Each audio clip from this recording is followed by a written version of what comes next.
Akhir-akhir ini saya melihat di kolom komentar TokTok maupun YouTube, banyak komentar masyarakat yang menilai pejabat satu ini terlihat seperti membenci masyarakat miskin. Alasannya, selama menjabat di berbagai posisi publik, Saifullah Yusuf, atau yang akrab dipanggil Gus Ipul ini, telah mengeluarkan atau mendukung beberapa kebijakan yang menunjukkan betapa tidak sukanya beliau bila melihat rakyat miskin sedikit bahagia. Contohnya menonaktifkan BPJS PBI secara massal. Memang alasan beliau untuk efisiensi anggaran dan perbaikan data, namun bagi rakyat miskin, ini adalah hukuman mati terselubung yang sengaja dirancang untuk mereka. Mengharuskan orang sakit untuk mengurus administrasi mulai dari RT hingga dinas sosial hanya untuk mendapatkan haknya kembali. Sedangkan kita semua di sini tahu proses itu sangatlah ribet dan meliuk-liuk. Ini adalah tindakan yang sangat tidak empatik dan menunjukkan ketidakpekaan sosial.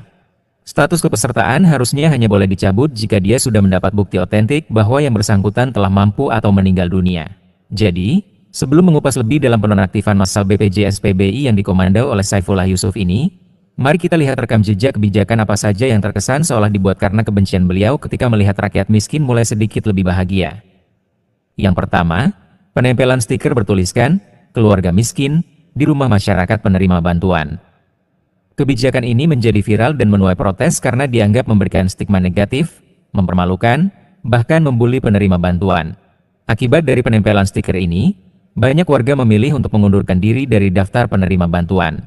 Menanggapi hal tersebut, Saifullah Yusuf justru menjawab seolah tanpa dosa bahwa pelabelan tersebut memang sudah benar agar bantuan tepat sasaran, sehingga warga yang malu mengaku miskin otomatis mengundurkan diri. Pernyataan ini seakan dirancang agar terdengar seperti beliau sedang membuat keputusan yang berpihak kepada rakyat kecil.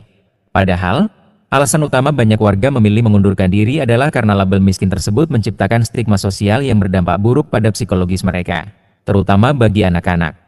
Anak-anak akan merasa malu, baik di lingkungan sekolah maupun di lingkungan bermain sehari-hari. Itulah sebabnya, mereka lebih memilih hidup susah ketimbang membiarkan mental anak-anak mereka diserang. 2. Saat menjabat sebagai wali kota Pasuruan periode 2021 hingga 2024, Saifullah Yusuf menerapkan kebijakan larangan memberi uang kepada pengemis dan pengamen. Alasan utamanya adalah untuk menertibkan kota dan memutus rantai ketergantungan. Namun, kebijakan ini memicu polemik serius dari sudut pandang sosial dan kemanusiaan. Bagi kelompok rentan, seperti lansia sebatang kara atau penyandang disabilitas berat yang tidak memiliki akses pekerjaan maupun dukungan keluarga, larangan ini adalah ancaman nyata. Mereka berisiko mengalami kelaparan berhari-hari sebelum bantuan resmi dari pemerintah yang seringkali terkendala birokrasi yang sulit itu datang menyentuh mereka. Ditambah lagi pejabat wali kota dan pembuat kebijakannya seperti Saifullah Yusuf, genaplah sudah penderitaan mereka. Kondisi serupa juga dialami oleh para pengamen. Mereka adalah seniman jalanan yang mengandalkan keahlian terbatas demi bertahan hidup sembari menunggu perubahan nasib. Ketika akses mencari nafkah secara damai ditutup tanpa adanya solusi lapangan kerja yang cepat, secara tidak langsung mendorong mereka ke jurang kriminalitas. Desakan kebutuhan perut, terutama tanggung jawab menghidupi anak dan istri, adalah beban yang tidak bisa ditunda hanya dengan alasan ketertiban. Mereka mungkin bisa menahan lapar, tapi bisakah mereka membiarkan anak istri mereka mati kelaparan di depan mata mereka? Jadi, tanpa solusi konkret, kebijakan ini hanya akan mengubah masalah sosial menjadi masalah keamanan. Lagi pula, Indonesia memiliki budaya berbagi dan nilai sedekah yang sangat kuat. Larangan ini seolah membenturkan aturan hukum dengan nilai moral dan religius. Masyarakat dipaksa merasa bersalah saat ingin menolong sesama yang sedang kesusahan di depan mata mereka, sebuah logika kebijakan yang terasa janggal bagi nurani manusia. Seharusnya, beliau sebagai pejabat lebih fokus pada penyediaan lapangan kerja dan program rehabilitasi yang komprehensif, daripada sekadar menghukum warga yang memiliki niat baik untuk membantu sesama yang kurang mampu. Andai mereka berada di posisi menteri atau wali kota seperti dia, tentu mereka tidak akan memilih menjadi pengamen, apalagi pengemis. Ingat, kemiskinan masyarakat di negara ini bukanlah pilihan, melainkan sebuah kondisi yang membutuhkan empati dan solusi nyata dari negara, bukan sekadar larangan. 3. Kegagalan program penempatan guru sekolah rakyat. Bagian ini menyoroti ketimpangan antara janji gaji dan tunjangan besar bagi para guru yang akan ditugaskan. Namun faktanya, banyak guru memilih mengundurkan diri dari program sekolah rakyat karena lokasi penempatan mereka terlalu jauh dari domisili asal. Sebagai contoh, guru yang berdomisili di Jawa ditugaskan ke Papua dengan iming-iming gaji dan tunjangan besar, tanpa memberitahu bahwa biaya hidup di sana berkali-kali lipat lebih mahal. Secara teknis, gaji pokok guru lulusan S1 yang ditempatkan di daerah terpencil adalah sekitar 3 jutaan. Ditambah iming-iming tunjangan khusus dan komponen lainnya, mereka bisa mengantongi sekitar 6 juta hingga 7 juta rupiah per bulan yang kedengaran cukup besar. Namun, mengapa mereka tetap memilih mundur? Jawabannya adalah karena nominal tersebut nyatanya sangat kecil di Papua akibat faktor-faktor berikut. 1. Tingginya biaya hidup. Harga barang dan sembako di daerah penugasan bisa mencapai 3 hingga 7 kali lipat harga di Jawa. 2. Kurangnya fasilitas dasar. Banyak lokasi penempatan tidak menyediakan rumah dinas yang layak. Sulitnya akses air bersih, ketiadaan sinyal internet, serta listrik yang tidak stabil memaksa guru untuk mengeluarkan biaya tambahan demi menyewa tempat tinggal. Parahnya lagi, ketidakpastian pencairan tunjangan.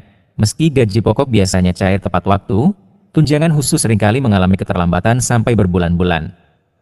Bertahan hidup di Papua hanya dengan gaji pokok sebesar 3,2 juta rupiah dianggap hampir mustahil secara ekonomi. Ditambah lagi ketidakpastian status kerja. Sebagian besar guru dalam program ini berstatus kontrak atau P3K. Karir dan keberlanjutan kontrak mereka dapat diputus kapan saja, sehingga mereka merasa lebih baik mundur daripada harus berutang demi bertahan hidup tanpa kepastian. Akibat dari kebijakan yang kurang matang ini, masyarakat dan negara mengalami kerugian besar, khususnya dalam dunia pendidikan. Mundurnya ratusan guru menyebabkan kekosongan pengajar di awal tahun ajaran sehingga banyak mata pelajaran tidak berjalan. Rusaknya hubungan emosional. Pergantian guru yang terlalu cepat merusak ikatan batin antara guru dan murid, padahal aspek ini sangat krusial bagi anak-anak dari latar belakang ekonomi sulit. Trauma bagi calon pengajar. Kebijakan ini menciptakan ketakutan bagi calon pengajar lain untuk mengikuti program pemerintah di masa depan. Yang paling parah adalah pemborosan anggaran yang timbul akibat program yang asal jalan ini, mulai dari proses rekrutmen, pelatihan sampai penempatan para guru yang telah memakan biaya besar ini menjadi sia-sia ketika guru memutuskan mundur. Alhasil, program ini terkesan seperti eksperimen atau proyek coba-coba yang menjadikan mental guru dan murid sebagai kelinci percobaan tanpa memikirkan seberapa besar dampak psikologis yang akan menimpa guru dan juga murid. Guru dipaksa menjadi pahlawan yang harus bertahan hidup tanpa logistik yang memadai. Kondisi ini jelas akan menciptakan stres finansial yang melumpuhkan fokus mereka dalam mengajar. Ujung-ujungnya, anak miskin yang menjadi korban. Dan kebijakan terakhir yang dibuat oleh Saifullah Yusuf adalah menonaktifkan masal jutaan peserta BPJS PBI. Ini yang membuat banyak masyarakat berpikir kemungkinan orang ini mengalami kelainan mental. Kebijakan ini memaksa rakyat miskin untuk menanggung risiko finansial yang luar biasa. Saat kartu mereka mati, mereka dihadapkan pada dua pilihan mustahil, berhutang untuk membayar rumah sakit atau pasrah pada penyakit. Ini bukan sekadar masalah teknis data, ini adalah masalah nyawa yang dipertaruhkan demi ambisi perapihan data. Masyarakat miskin yang sedang sekarat diperhadapkan dengan biaya pengobatan yang besar tanpa BPJS PBI. Ini seperti ingin melenyapkan aset dan masa depan ekonomi keluarga miskin sehingga menjadi semakin miskin.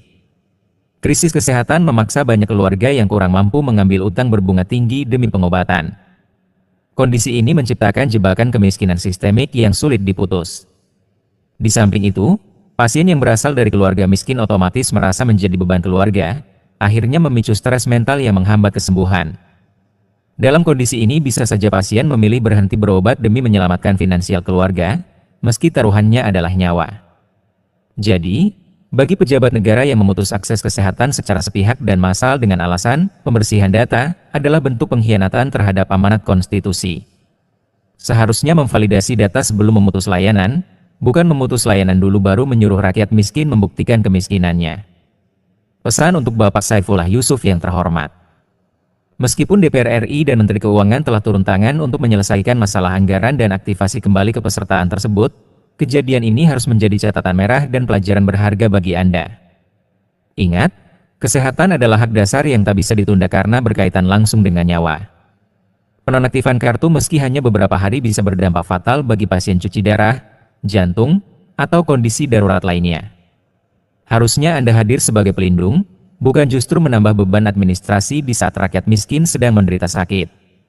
Membersihkan data itu perlu, tetapi melakukannya tanpa masa transisi yang aman bagi pasien aktif adalah tindakan yang ceroboh dan tidak bertanggung jawab secara moral. Seharusnya dengan adanya lembaga seperti DPR dan Kementerian Keuangan sampai turun tangan untuk mencegah malapetaka kematian yang Anda sebarkan ke rakyat miskin ini, Anda bisa berhati-hati dalam membuat kebijakan. Nah, dari sekian banyak kebijakan yang dibuat Saifullah Yusuf ini, apa yang ingin kalian sampaikan ke dia? Silahkan komen di bawah.